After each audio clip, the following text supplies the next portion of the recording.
Hello ladies, God bless you guys.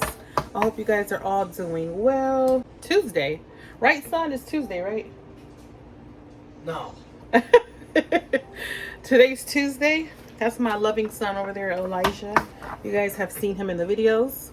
My little sidekick over there. But anyway, happy Tuesday. God bless you guys. I had just posted a video just recently. It's already uploaded. The kids were craving some chicken quesadillas. Make sure you check out that video. So I wanted to make a dessert. I've been planning on doing some more baking and just learning how to make things, different things for my family. I've had some success. I've had some failures. But overall, I'm having fun. So I decided to make a vanilla cake. And I got this recipe off of Pinterest. And what I did, I looked up several recipes, matter of fact, on Pinterest. And I love to print them out right now because I'm thinking for later on down the road, what if I don't have access to even go online? So I want to be able to have these recipes on file. And it's just really good to have so you don't have to go back and forth to your phone and just relying on technology altogether.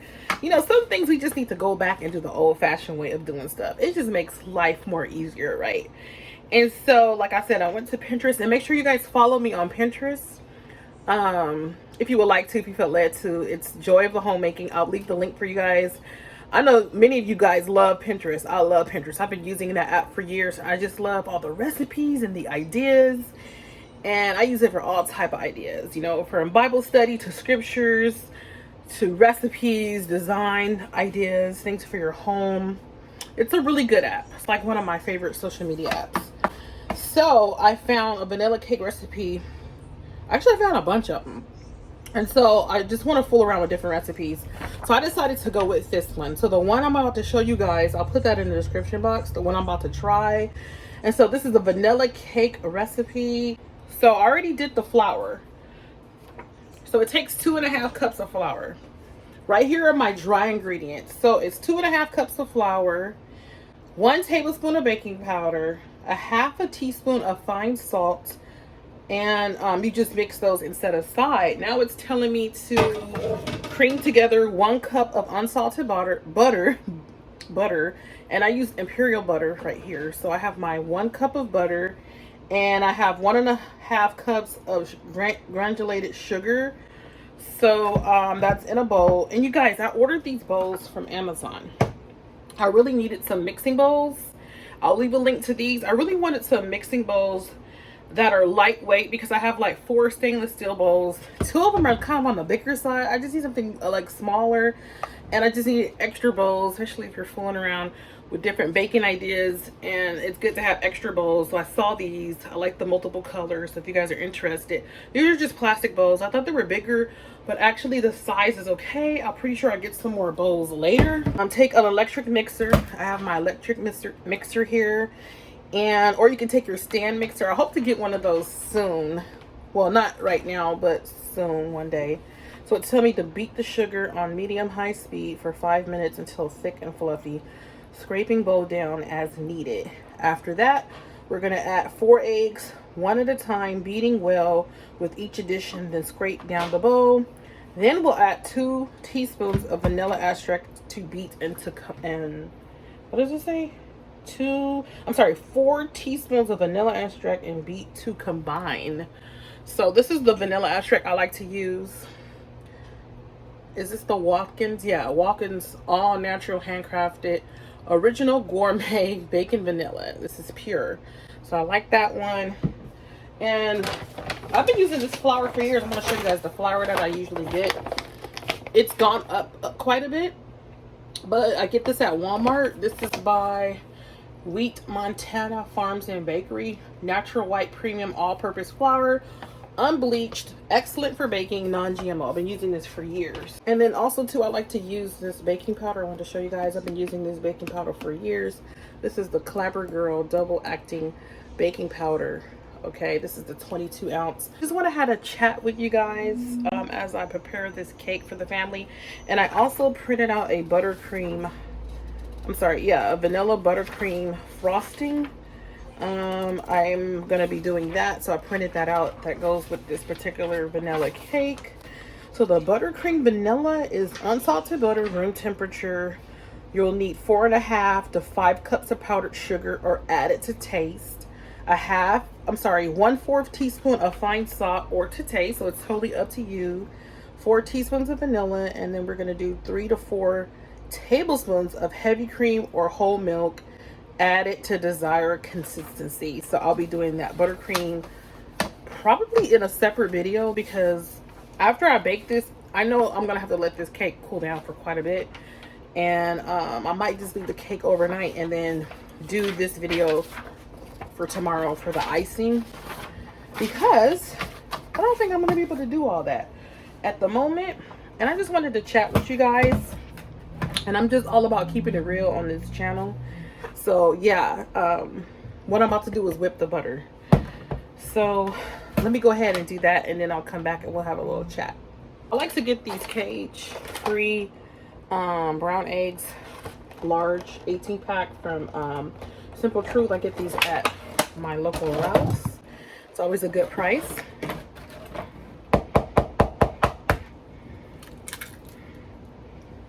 So I wanted to talk to you guys about something.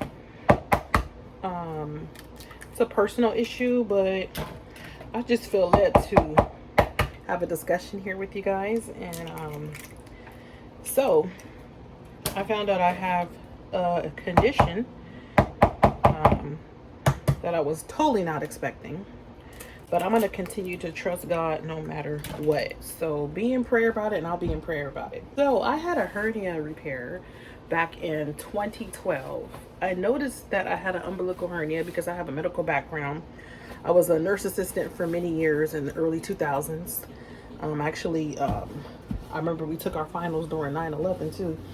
So, and I became a certified nurse assistant in 2002. And so I noticed right away I had a hernia right in my belly button area. You can just see it. And like I said, I've seen it on patients, and I just knew what it was. And so it's kind of typical. It's something that happens a lot to moms with childbirth. I know my sister-in-law, my oldest brother, his wife went through it as well. She had a hernia just like mine. For many, many years, it didn't bother me, right? And so 2012, it got to the point where I needed to have surgery, and it was corrected, and the surgery was awesome. I had a great doctor. I remember waking up from surgery. I didn't feel nauseous. I didn't vomit. TMI. I went home the same day. I felt like I had a tummy tuck. My abdominal wall was tightened after many years of it being loose and, dealing with the hernia. So here we are in 2022, many, many years later, right? And so I found out at the ER a couple of days ago that I have a hernia, possibly something would happen to the mesh, because when you get a hernia repair, they put an abdominal mesh in, right? I'm adding the eggs one by one into the sugar and butter. Yeah, so they put a mesh in to hold that abdominal wall in. I just feel like I had a tummy tuck, and it was, like I said, the surgery was a big success back then. But please don't ignore the signs if you know something's wrong. And that's exactly what happened to me. Like about 3 weeks ago, I noticed, and I should have been drinking more water. So I kind of figured, okay, maybe my water intake is not good. Maybe I'm just backed up. I'm not going like I should. Then I started noticing this unusual bloating and bulge. And in the back of my mind, I was thinking, I had gallbladder surgery last year. And to make a long story short, I believe that the mesh was cut into during that particular surgery to remove my gallbladder. And so it's a big possibility it's a complication from having maybe the mesh being messed with. And so I have to have another surgery. But I'm praying and I'm hoping and believing that God will heal me supernaturally. I just saw the results of my CT scan. It's a pretty large hernia. I have like this bulge right here. It's bulging out. That's where the hernia is. The first hernia was at my umbilical cord. This one's higher up. So, do I want another surgery? No. But I would trust God's will, whatever He has. Okay, so it's a big possibility. Like I said, I may need most likely I may need the surgery to repair it. So I whipped everything, the eggs, the butter, the sugar, and then I added the vanilla. So now I'm gonna mix that. Very creamy looking. It says add the flour mixture in thirds, altering with the 1 cup of room temperature buttermilk. Oh, I forgot to do that. So you're gonna alternate between the dry ingredients with some buttermilk. I forgot to take out. But you can make buttermilk from scratch with milk, regular whole milk, and some vinegar. Okay, so I took the buttermilk out the refrigerator. I had bought this big thing of Altadena buttermilk for Smart and Final. Turns out there's a little hole in the bottom of the carton, so it's been slowly leaking in the fridge. It's expired already. So what I'm gonna do is make buttermilk from scratch. Just take some milk and some vinegar.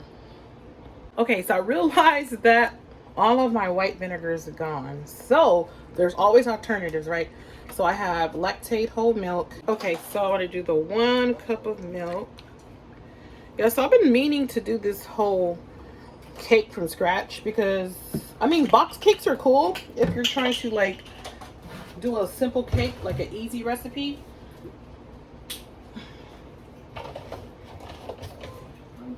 I think there's some box cakes recipes, like shortcuts you can do with box cakes, but I just want to learn how to do it on my own from scratch. And we're gonna alternate, it says. So alternate between the dry ingredients, which I have here, with the milk, with the wet ingredients. So start doing that now. I'm just gonna use my hands to take the flour and put into the wet. So thank you so much for the support, you guys. I really appreciate those who are who've been a part of this channel with me.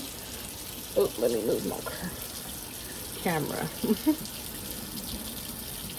Yeah, so thank you so much. I really appreciate the love and support, all the kind comments and the encouragement. God bless you guys. I just want to be as transparent as possible with you all on this channel because that's the type of person I am naturally. And I think being genuine and being real is so important, right? So I'm gonna take it really easy. It turns out I went to go make an appointment with my primary, and unfortunately the appointment is not until the end of next month. So in the meanwhile, I gotta really take it easy because when you have an umbilical hernia or any hernia of that matter, you have to take it really easy. You can't do heavy lifting. It just feels kind of hindering, I have to admit. And so I know I'm not going to be in the kitchen as much as I would like to. Just the simple fact because where the hernia is located, it's like right in front of, you know, right at the below my diaphragm. And so I'm going to do as much as I possibly can. But hey, my family is here to help me, my husband, and we have 3 teenage sons. So I'm not really doing everything on my own anyway. It's just I have some things planned, but you know, life doesn't always go planned the way we want it, right? And I was dreading to go to the hospital. I was trying to say earlier, listen to your body because you know when something's off in your body, okay? And so the gas and the bloating and this bulge was kind of really unusual. I was dreading to go back. I was afraid, really, you guys, because when I woke up from the gallbladder surgery in August, I woke up from shortness of breath. I had high blood pressure for like weeks after I came home because of the anesthesia. I had a terrible sore throat when I came home because of being intubated and the tubing going, you know, when they put you to sleep. So I don't know, I think I had like a form of PSD. That's what the nurse said that checked me in to the ER the other day. And so, but God said go. So I got in the car, checked myself in, and it was a good thing I went. And then the doctor was about to let me go. I waited 2 hours for the result for the CT scan. He was about to let me go. And he said, everything looks great, because they were like, ovarian cancer. Yeah, history of cancer. It could be an extraction, like all these things. But I knew that it wasn't like that serious. But I know something was there. But I knew I rebuked that cancer whole idea. And so, and the doctors were amazing at this particular ER I went to, which is a few minutes from our house. But really listen to your body. You know when your body is telling you something. Results were great, they said. But then when I got dressed, I was talking to my nurse. She was about to discharge me, because anybody that knows, you know, going to the hospital, they're about to discharge you. They'll tell you to get dressed, saying this.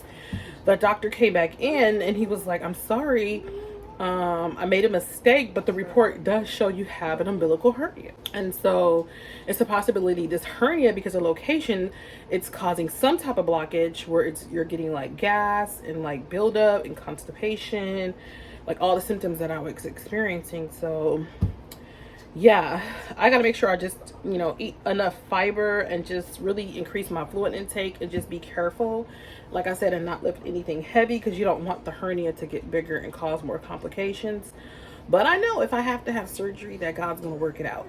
So I don't want to live in fear, but that, like I said, there was some fear because of the previous surgery, but I'm glad I went in. And the nurse that checked me out, she was like, it's a good thing you came in, because when she walked into the room to give me my papers, I was like, oh, the doctor made a mistake. And she was like, what? Like, for a minute there, I thought she was thinking I was crazy or something, because you never know. So they meet all types of people in the ER. But anyway, I was like, no, the doctor made a mistake. So, and he came back and told me this. And then when we were flipping through the paperwork, she saw the diagnosis for umbilical hernia. And she was like, okay. So yeah, she was like, it's a good thing you came in. It's a good thing. So I follow up with my primary. They can't see me till the end of next month. This is the beginning of April. So in the meantime, I'm just going to take it easy. And, like I said, I'm not going to lift anything heavy, because to trust God, because I know God is going to work everything out. Everything. And sometimes we go through stuff and it's like we can question God and be like, man, why am I going through this? Like, man, you never know how things are going to happen. Was I expecting this? No. That surgery last year, I was like, I'm done. I'm never going back to the hospital. I pray to God that I don't have to go through this. Like, I need a break, because I've had like 2 C-sections. I had hernia repair in 2012. I had back surgery in 2014. Gallbladder removal last August, and this is a potential surgery. And I had another scare last year with a fibroid. The story is on this channel, you guys. It's a testimony. I think I have it shared here. If it not, it's on my other channel, Beautiful Joy. And so that was a miracle. God removed the fibroid tumor I had, and it was a miracle how it went down. So I'll leave the link to that so you guys can see that testimony. It's really powerful. I have to share it. And I had filmed that video when I was going through the healing process, and I had like a really bad sore throat. But yeah, when you get a chance, try to check that out, because I know it's going to really bless somebody, because we all have a testimony, right? So I just wanted to get in here and just talk to y'all. And I didn't even mix my stuff. I added the flour. So let me just mix. Let me mix. And it says to alternate with the milk. And once again, I'm just going with the milk, y'all, because I don't have the buttermilk. So I'm going to make this work. It's still going to be good. I'm going to bake this cake. Divide batter evenly between 2 prepared cake pans. I'm not doing cake pans. I'm actually going to buy some cake pans, which I don't have. I'm just going to use one of my long, big Pyrex dishes. One last thing I wanted to note is that just to trust God through any circumstance. It doesn't matter what you're going through. Really pray about it. I keep hearing when we pray, God moves. Prayer destroys the weapons of our enemy. And God hears the prayers of his people. Sometimes our prayers are not answered when we want it, because God has a perfect will for each and every one of us. His timing is always right. Maybe he wants to grow my faith through all this, okay? And sometimes we just don't understand everything, but when you stay with God and abide in him and spend time with him, get into your secret place with God, he reveals things to you, and the Holy Spirit is going to minister to you. And so, yeah, just trust God, because sometimes, like I said, we just don't understand, but God has a will, and we got to trust his will for our life. So amen to that. Real quick, before I even put it into the pan, I was thinking, okay, now I could put it into the pan, but really, you're supposed to make sure this cake is really whipped up. So you can use a stand mixer or a hand mixer. So I brought out this tool again. Everything's incorporated, but I need to get this as, smoother. So that's what I'm about to do. So I believe I'm supposed to be using these. So I'm going to pop these on. This hand mixer is kind of tricky. This was given to me as a gift many years ago, like to put these on. So yeah, I was just too lazy to grab these earlier. There we go. That's what we want. We want smooth cake batter. So I'll be using my Pyrex dish. I believe this is the 9 by 13. Yeah, so I'll probably put some butter or maybe just spray it once the cake batter is ready to go. I'm still mixing it. I decided to take some of this country crock and just spread that all over the Pyrex dish. Okay, so there's the finished cake batter all ready to go. I buttered my Pyrex dish and I got my oven on to 350. So let's put the batter in.